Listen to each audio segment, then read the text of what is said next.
নমস্কার বন্ধুরা, তোমরা সবাই কেমন আছো? সুস্মিতা ব্লগস থেকে তোমাদের সবাইকে স্বাগত।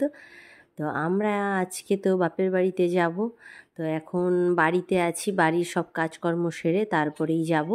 তো এখন হচ্ছে দেখো এই যে পুজো দিচ্ছি। সকালবেলা ঘুম থেকে উঠে স্নান হয়ে গেছে, বাড়ির অন্যান্য কাজও হয়ে গেছে।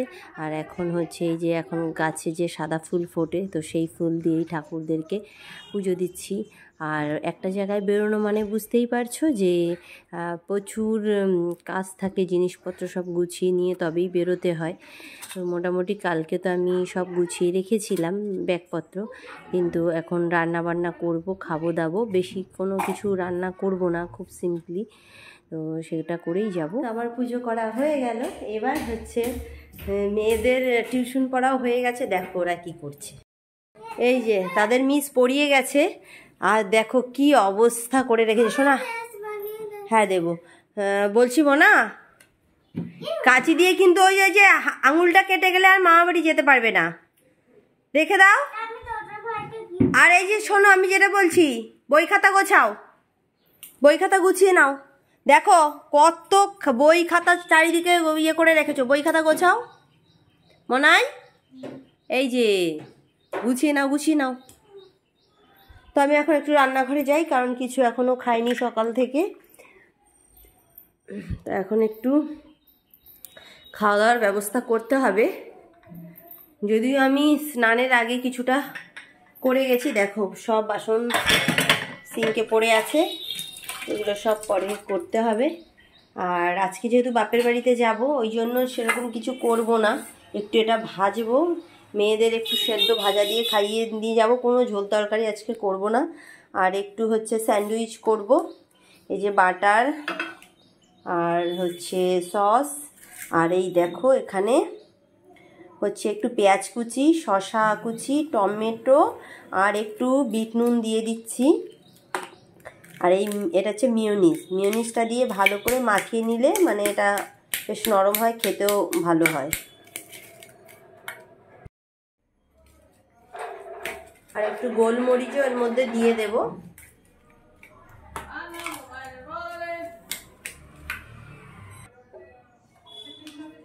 একটু গোলমরিচ গুঁড়ো দিয়ে দিচ্ছি।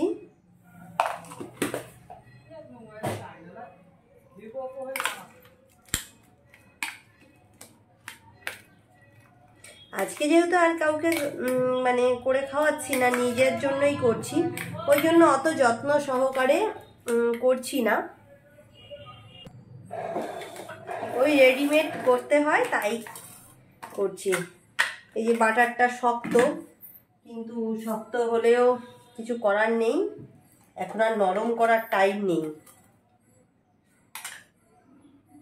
ওই একটু হালকা করে ঘষে নিচ্ছি।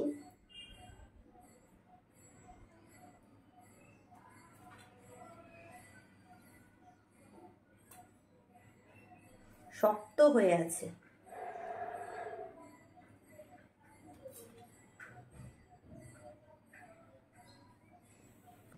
আর হচ্ছে ক্যাপসিকাম, তারপর হচ্ছে অনেক সময় আমি একটু বিনস কুচি, গাজর কুচি এ সমস্ত দিয়ে দিই। বললাম না যে আজকে আর নিজের জন্য অত মানে করে করছি না, আর একটু দিয়ে দিই কারণ অনেকটাই রয়েছে।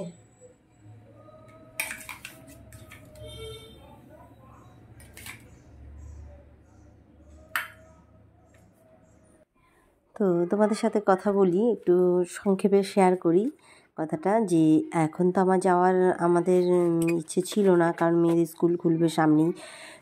আর কদিন আগে পুরী থেকে ঘুরে এসেছি, তো ওই জন্য ভেবেছিলাম আর বেরোবো না কোথাও, কিন্তু আমার দিদি তো 2 মেয়েকে মোটামুটি পটিয়ে নিয়েছে। এখন 2 মেয়ে, তারা যেতেই হবে তাদের মামা বাড়িতে। তো ওই জন্য ভাবলাম ঠিক আছে যাই, আর কি করা যাবে, যখন যেতে হবে তাহলে যাই। কারণ এরপরে যা গরম পড়েছে, মনে হয় না ষষ্ঠীতে আর যাওয়া হবে। তো হয়তো গেলে যাবে, 2 জামাই যাবে, আমাদের আর মনে হয় যাওয়া হবে না, কারণ ষষ্ঠীর আগে পরে পরীক্ষা থাকে ওদের, ওই জন্য মনে হয় না। কারণ গত বছরও সেম এরকম হয়েছিল, ষষ্ঠীর পরের দিনই পরীক্ষা।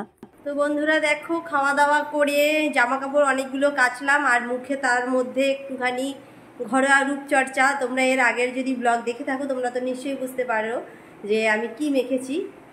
তো ঠিক আছে, এখন হচ্ছে এনাশানাকে একটু নাচ না মানে নাচটা পরে করাবো, একটু গান নিয়ে বসবো। কারণ হচ্ছে কদিন আবার গান নিয়ে বসা হবে না, ওদিকে মিস নতুন গান দিয়েছে, তো সেটাই এখন দুজনকে করাবো। কারণ এরপরে তো আবার বেরোতে হবে, তোমরা জানোই যে বাপের বাড়িতে যাব। তো ওই যে হারমোনিয়াম রেডি করাই আছে, এখন একটু গান করাবো।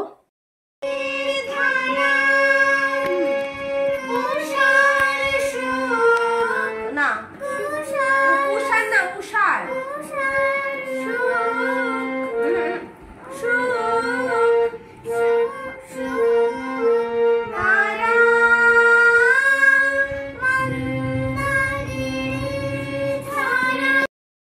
তো আমরা রেডি হয়ে গেছি। দেখো এই যে এনাশানাও রেডি হয়ে গেছে। তা তাদের মিস বলেছে বেড়াতে যাবে, তার আগে মিসের যেন অঙ্ক করে মানে করে রেখে যায়। তো সেটাই এখন তারা অঙ্কটা রেডি করছে, কারণ বাড়ি এসে তাহলে আর তাদের চাপ থাকবে না। তো আমরা 3টের সময় বেরোবো, এখনও 2:45 বাজে। তো তাড়াতাড়ি করে ঝটপট করে নাও। তো ঠিক আছে, তোমাদের সাথে যতটা পারবো ভিডিও শেয়ার করব। তো দেখো বন্ধুরা, এখন হচ্ছে আমরা গঙ্গার উপর দিয়ে যাব। তো সেই গঙ্গার উপর দিয়ে হচ্ছে যে ব্রিজটা, তো তার উপর দিয়েই আমরা এখন যাচ্ছি, আর সুন্দরভাবে ভিডিওটাও করছি।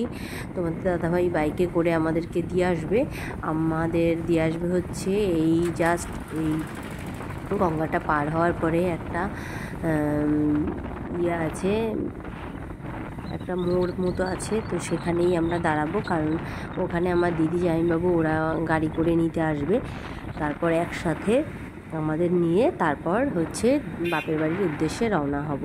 তো এইভাবেই প্রত্যেক বছর যাই, বেশি না। এখানে আমরা এই 15 মিনিট মতো বাইকে এলাম, আর দিদিরাও তাই সেম, অতটা 15 থেকে 20 মিনিট ওরা আসবে, এসে এই জায়গাটায় থেকে আমরা একসঙ্গে প্রত্যেকবার মিলিত হই এবং যাই।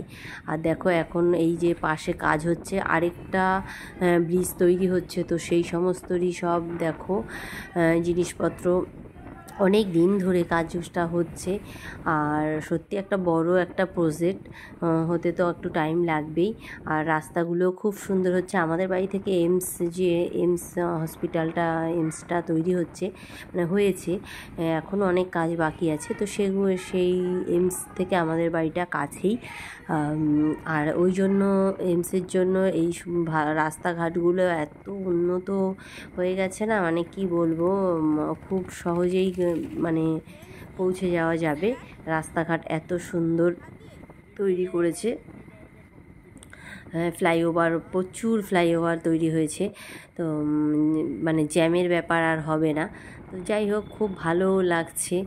আর এর উপর দিয়ে একদম ফাঁকা রাস্তা, সুন্দর হাওয়া, একটু রোদ আছে, কিন্তু বেশ ভালো লাগছে। তো এই ফ্লাইওভারটা পার করেই আমরা ও সামনের মোড়টায় দাঁড়াবো, আর সেখানেই আসবে দিদি জামাইবাবু এবং দিদির ছেলে।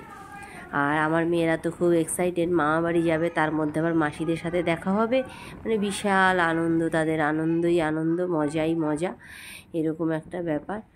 তো চলো দেখতে থাকো। আজকে অনেক ভিডিও তোমাদের সাথে অনেক রকম কেটে কেটে ভিডিও শেয়ার করব। আর ভিডিওটা করছি ঠিক আছে, কিন্তু মনে হচ্ছে কি জানি ভিউজ হবে। তো দেখো এই যে দিদিদের সাথে গাড়িতে উঠে গেছি। তো উঠে যাওয়ার পরে মেয়েদের একটু গাড়িতে উঠলে অসুবিধা হয়, ছোটোবেলা থেকে গাড়ি চড়ে, ছোটোবেলা থেকে গাড়ি করে মামা বাড়ি যায়, তবুও এদের গাড়িতে সমস্যা হয়। হ্যাঁ, তো এই যে দেখো যশোর রোড, দুই ধারে গাছ দেখতেই পাচ্ছ। হ্যাঁ, ওই জন্য একটু ভিডিও করলাম। বনগাঁ সেই বাংলাদেশ থেকে যে যশোর রোড গেছে কলকাতা, তো সেই যশোর রোডের ভিডিও তোমাদের সাথে শেয়ার করছি। তো এটা হচ্ছে গাইঘাটা। তো গাইঘাটার পরে চাঁদপাড়া, তারপরেই একটা মাঠের রাস্তা দিয়ে আমরা চলে গেলাম। আমরা এই মাঠের রাস্তাটা দিয়ে যেতে খুব ভালোবাসি, কারণ প্রাকৃতিক দৃশ্য দেখতে কার না ভালো লাগে। আমার তো বেশ ভালো লাগে। আর হচ্ছে ছোটোবেলা থেকে এরকম গ্রামে বড় হয়েছি, তো সেই টানটা তো থাকবেই। আর বিশেষ করে শ্বশুরবাড়ির ওই এলাকায় এরকম এত সুন্দর দৃশ্য নেই, সব ঘন ঘন বাড়িঘর এই সমস্ত। তো ওই জন্য আমার দিদি জামাইবাবু আমরা প্রত্যেকেই খুব ভালোবাসি। তো দেখো গাছেই গাছ, মাঠ ঘাট, মানে অসাধারণ। দেখো মাঠের পুরো মধ্যে দিয়ে রাস্তাটা গেছে, আর আমার বড় মেয়ে পুরো দাঁড়িয়ে আছে। মেসোকে খুব ভালোবাসে, মেসোর পেছনে দাঁড়িয়ে আছে সিট ধরে। তো এই যে এখানে বেশিরভাগই সবজির জমি, তো সেই বেশ ভালো লাগে। জামাইবাবু মজা করছে, কী রে সবজি নিবি নাকি, এরকম। আমার তো খুব ভালো লাগে নিজের হাতে কিছু তুলে নেব, অসাধারণ সেই অনুভূতি। ছোটোবেলায় এরকম অনেক করতাম, একসাথে জমি থেকে সবজি তুলে সেটা দিয়ে পিকনিক করা। তো সেই সমস্ত মজার ব্যাপার, মানে একটা অন্যরকম ব্যাপার। সেই ব্যাপারটা শুধুমাত্র যারা এই গ্রামে বড় হয়েছে তারাই এগুলো বুঝবে। খুব ভালো লাগে। তো মাঝে মধ্যে খুব মিস করি সেগুলো, সেই ছোটোবেলাকার জিনিসগুলো। সেগুলো আর ফিরে আসবে না, কারণ এখন অনেক মানে কি বলবো, এখন আমাদের বাচ্চারা সামনের যে দিনগুলো আসছে ওরা এই মজাগুলো করবে, কিন্তু ওরা সেগুলো করে না। চার দেয়ালের মধ্যেই বন্দি থাকে তারা, ঘরের মধ্যে বসেই ওই ফোন টিভি ব্যাস পড়াশুনো, এছাড়া আর তাদের সময়ই হয় না। যেগুলো আমরা কত সময় পেয়েছি, সবাই তো পড়াশুনো করেছে কম বেশি। তো যাই হোক, ঠিক আছে, বাড়িতে চলে এসেছি। দেখো এই যে বাবা মা সবাই, ওই যে দাদার ছেলে গেট খুলছে। তো বাড়িতে চলে এসেছি, সব ভিডিওই তোমাদের সাথে শেয়ার করব।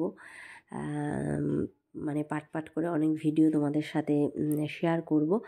আর ঠিক আছে বন্ধুরা, ভিডিওটা কেমন লাগলো অবশ্যই জানিও, লাইক কমেন্ট করো, নতুন মধ্যে থাকলে প্লিজ সাবস্ক্রাইব করে দিও। আর তোমরা প্রত্যেকে ভালো থেকো, কারণ এখন আমরা শুধু মজাই আর মজা, আনন্দ করব এই দুটো দিন। তো ঠিক আছে বন্ধুরা, এখনকার মতো টাটা, নমস্কার।